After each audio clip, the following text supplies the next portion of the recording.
A confrontation in suburbia. The first time I met Evelyn Harper, she didn't offer a smile or a wave.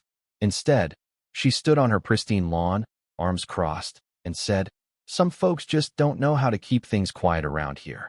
We like to maintain a certain standard." I'd been in my new home for barely a week, laughing on the phone with my brother in my backyard. My happiness was a threat to the character of Maple Grove, a manicured suburb in Ohio. I'm a 52-year-old FBI special agent, working in the Civil Rights Division, and I'd seen evil in its rawest forms: hate crimes, domestic terror, swastika-tattooed extremists. But Evelyn's words carried a different kind of venom, the kind that hides behind polite smiles and HOA rulebooks. This is the story of how her prejudice and her husband's complicity led to their downfall in a way they never saw coming. I'd chosen Maple Grove for its quiet streets and towering oaks, a sanctuary after decades chasing monsters. But Evelyn, with her tightly pulled auburn hair and pastel cardigans, was the self-appointed gatekeeper of the cul-de-sac. Her complaints started small but relentless. My weekend barbecues were rowdy. The soul music drifting from my patio was disruptive. My friends, Black, Latino, Asian, were unfamiliar faces in her meticulously worded emails to the HOA. She never used slurs. She was too cunning for that. Instead, she wielded insinuations like a scalpel, carving out my place in her perfect world. I followed every bylaw to the letter, and her complaints were dismissed, but I knew her type: bigotry dressed in suburban respectability. Her husband, Carl, was her silent enforcer. A heavy-set man in his mid-50s, he'd mow their lawn with a defeated slump, avoiding my gaze. If I waved, he'd flinch, glancing at their house as if Evelyn might catch him being human. His pickup truck, polished to a mirror shine, sported a thin blue line sticker, a detail I noted but didn't dwell on. He was a shadow, a man hollowed out by resentment and cheap whiskey, living in Evelyn's orbit. For a year, we played this Cold War. I documented every email, every glare, every coded slight. My job had taught me patience: haters like Evelyn always overstep. The day it all unraveled started with exhaustion.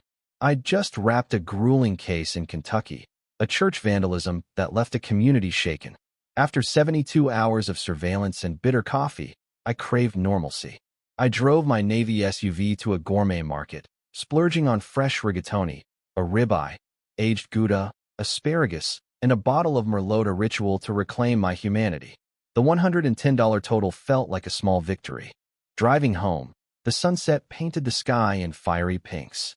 Maple Grove's trees swayed gently, a reminder of why I'd chosen this place. But as I pulled into my driveway, there was Evelyn on her porch, eyes locked on me like a vulture. I ignored her, popping my trunk to grab the grocery bags. The scent of fresh produce was a brief escape until she marched across her lawn, cutting through the grass in her lime green blouse and frayed khaki shorts. This wasn't her usual passive-aggressive email. This was war. "That's a fancy car," she snapped, stopping at my property line. "We have rules about oversized vehicles parked overnight." My SUV was a standard model, spotless, nothing like Carl's hulking truck. I kept my tone even. "Good evening, Evelyn. It's a personal vehicle. I'm just unloading groceries." She scoffed, stepping onto my driveway. "Groceries? From that upscale place downtown?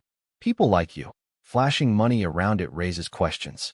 Her words dripped with accusation, as if my existence in her neighborhood was a crime. I felt my pulse quicken, not with fear, but with the cold anger of a man who'd faced worse. "My purchases aren't your concern," I said, a warning edge in my voice. She didn't back down. "It is my concern when suspicious types move in, disrupting our standards. Carl's in security and knows how to handle this." She pulled out her phone, dialing with a smirk. I set the bags down, bracing for the next act. Minutes later, Carl emerged from their garage, transformed. Gone was the sullen lawnmower.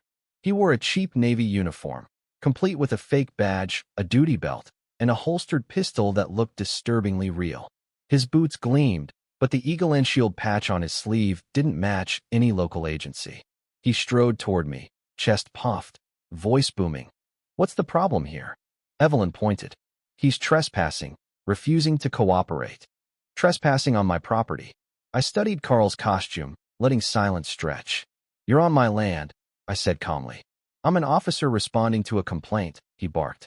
I go where I need to. I tilted my head. Officer of what department? A flicker of panic crossed his face before he doubled down. We've got reports of package thefts, and your vehicle matches the description. A lie, spun on the spot. Evelyn chimed in. Check his bags. The stolen goods are in there. This wasn't just harassment, it was theft, humiliation, a power play to put me in my place. Carl lunged for the bags. Instinct kicked in. I pivoted, blocking him with a firm hand on his chest, not striking but stopping him cold. Do not touch my property, I commanded, my voice like steel. He stumbled back, face reddening. Evelyn screamed, assault. He's attacking an officer. Carl, spurred by her, unclipped handcuffs from his belt. You're under arrest. Turn around. This was their fatal mistake. As he advanced, I raised a hand.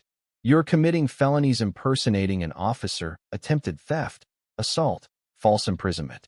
His bravado faltered. I continued, and since I'm a federal agent, you're now interfering with an officer in the line of duty. Slowly, I pulled my wallet, revealing my FBI badge, the golden eagle glinting in the dusk. Special Agent Marcus Reed, Civil Rights Division. Carl's face drained of color. The handcuffs slipped from his hand, clattering on the asphalt. Evelyn's smirk vanished, her voice trembling. That's fake. It has to be. I ignored her, pulling out my phone, which had recorded everything. Your lies, your threats, they all here. Now we're calling real police, and the U.S. attorney will love this. I dialed 911, reporting an armed imposter holding me on my property. The dispatcher's tone sharpened, promising immediate response. The next 10 minutes were a study in collapse.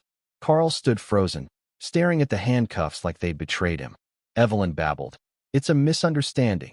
He's just a security guard. Her excuses only dug their grave deeper.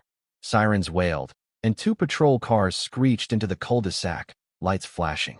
Officers emerged, hands on holsters. Hands up, the sergeant barked. Carl and Evelyn complied, trembling. I held up my badge. I'm the complainant. The man in the fake uniform is the suspect.